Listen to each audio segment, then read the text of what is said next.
Hakikat hukum. Dalam pembahasan ini kita akan belajar 3 hal. Yang pertama, pengertian hukum. Kedua, penggolongan hukum. Dan yang ketiga, tujuan hukum.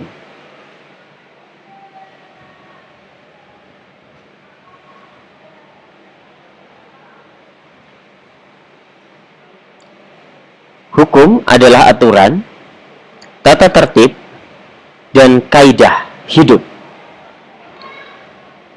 Akan tetapi sampai saat ini belum ada kesepakatan yang pasti tentang bagaimana rumusan atau arti hukum yang sebenarnya. Untuk merumuskan pengertian hukum tidaklah mudah, karena hukum itu meliputi banyak segi dan bentuk, sehingga satu pengertian tidak mungkin mencakup keseluruhan segi dan bentuk hukum. Hal ini sependapat dengan pendapat dari Van Apeldoorn bahwa definisi tentang hukum adalah sangat sulit untuk dibuat, karena tidak mungkin untuk mengadakan sesuai dengan kenyataan. Akan tetapi, meskipun sulit merumuskan definisi yang baku mengenai hukum, di dalam hukum terdapat beberapa unsur agar dikatakan sebagai hukum. Di antaranya yang pertama adalah peraturan mengenai tingkah laku manusia dalam masyarakat. Seperti kita ketahui bahwa manusia adalah makhluk sosial, oleh karena itu pasti akan terjadi konflik di antara mereka, sehingga dibutuhkanlah sebuah aturan. Kemudian yang kedua, peraturan dibuat dan ditetapkan oleh badan resmi yang berwajib. Ini berarti bahwa peraturan hanya bisa dibuat oleh lembaga-lembaga yang berwenang. Kemudian yang ketiga, peraturan bersifat memaksa.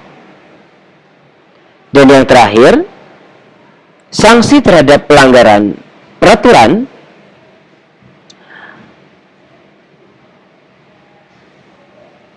bersifat tegas. Kemudian selanjutnya kita akan membahas tentang penggolongan hukum. Bahwa hukum mengatur seluruh aspek kehidupan manusia. Mengingat aspek kehidupan manusia itu sangat luas, maka sudah barang tentu ruang lingkup atau cakupan hukum akan menjadi begitu luas.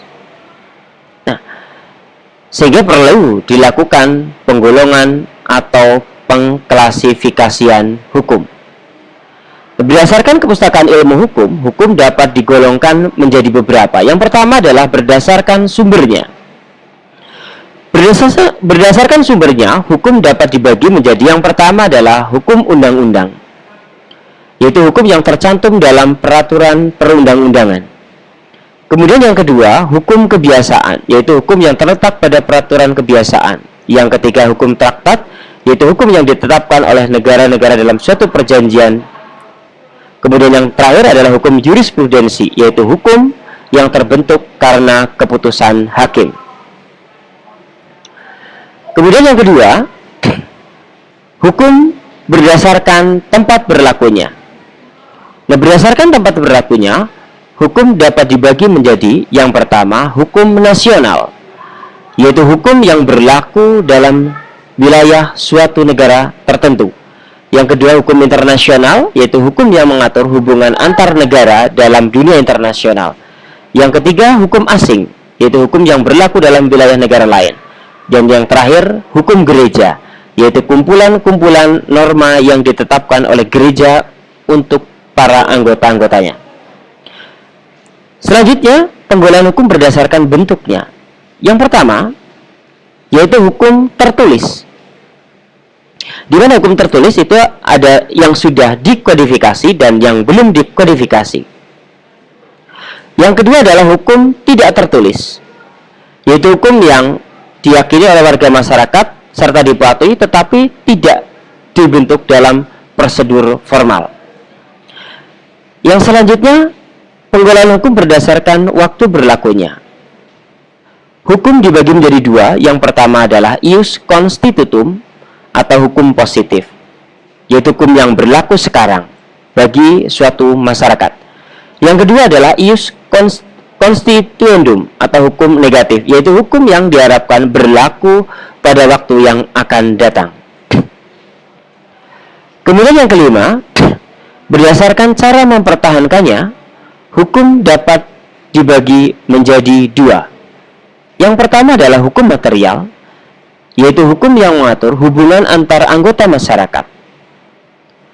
Yang kedua adalah hukum formal, yaitu hukum yang mengatur bagaimana cara mempertahankan dan melaksanakan hukum material. Misalnya adalah hukum acara pidana atau KUHP. Yang selanjutnya, penggolongan hukum berdasarkan sifatnya bisa dibagi menjadi dua. Yang pertama adalah hukum yang memaksa, yaitu hukum yang dalam keadaan bagaimanapun harus mempunyai paksaan mutlak. Kemudian yang kedua, hukum yang mengatur, yaitu hukum yang dapat dikesampingkan apabila pihak-pihak yang bersangkutan telah membuat peraturan sendiri dalam suatu perjanjian. Yang selanjutnya, penggolongan hukum berdasarkan wujudnya.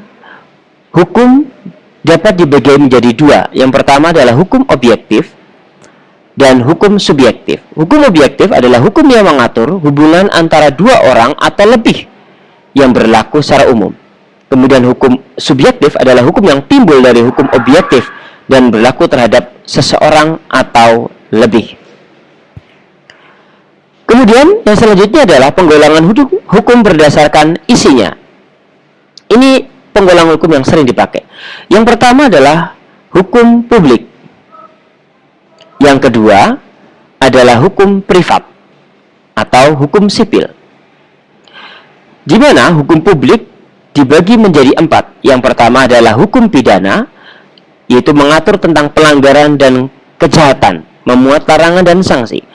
Yang kedua adalah hukum tata negara, yaitu mengatur hubungan antara negara dengan bagian-bagiannya.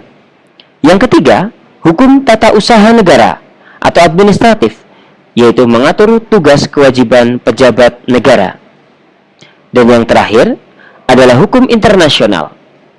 Hukum internasional mengatur hubungan antar negara, seperti hukum perjanjian internasional, hukum perang, dan hubungan internasional, dan lain sebagainya. Kemudian, hukum privat. Hukum privat yaitu hukum yang mengatur hubungan antara individu satu dengan individu lain, termasuk negara sebagai pribadi, di mana digolongkan menjadi dua. Yang pertama adalah hukum perdata, dan yang kedua adalah hukum perniagaan atau hukum dagang. Hukum perdata yaitu mengatur hubungan antara individu secara umum, sedangkan hukum perniagaan mengatur hubungan antara individu dalam perdagangan. Contoh hukum tentang jual beli, hutang piutang, mendirikan perusahaan dagang, dan lain sebagainya. Yang selanjutnya adalah tujuan dari hukum. Setelah kita belajar tentang penggolongan hukum, selanjutnya kita ketahui tentang apa sih tujuan hukum. Beberapa tujuan hukum diantaranya adalah yang pertama, mendatangkan kemakmuran masyarakat. Yang kedua, mengatur pergaulan hidup manusia secara damai. Yang ketiga, memberikan petunjuk bagi orang-orang dalam pergaulan masyarakat. Yang keempat, menjamin kebahagiaan sebanyak-banyaknya pada semua orang. Yang kelima, sebagai sarana